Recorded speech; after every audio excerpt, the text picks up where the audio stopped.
أسألك سؤال وترد عليا بصراحة. أكيد. أنا فين من حياتك؟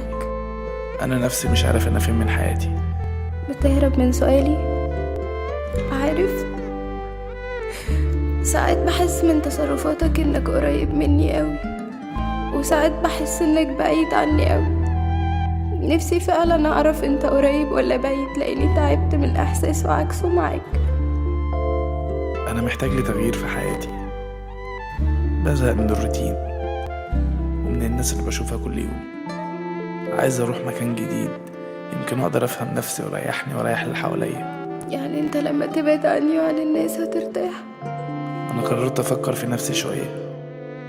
قبل ما تفكر في نفسك فكر في الناس اللي علقتهم بيك. أنا غلطان إن علقتك بيا. تصدق أنا كده ارتحت لما قلت إنك غلطان. أنت فعلا مش فاهم حاجة. ساعات الأسف أو الاعتذار بيخلينا ننسى، وساعات برضه ما بيعملش حاجة لأنه بيجي متأخر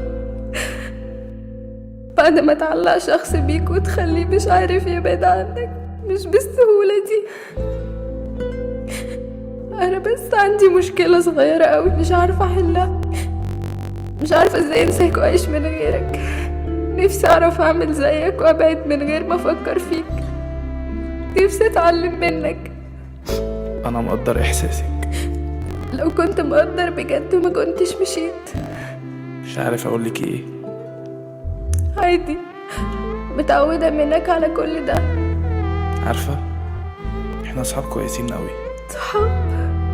كل فترة أسأل عليكي وتسألي عليا، ويبقى في شغف كده لبعض ونسمع بعض ونتكلم ونضحك، ولما نحتاج لبعض نلاقي بعض. نبقى أصحاب أحسن ما نخسر بعض.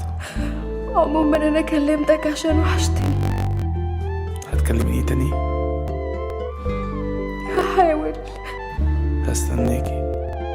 يا ريت ما تستناش حد انت سبته بمزاجك، لأنه ممكن ما يرجعش تاني.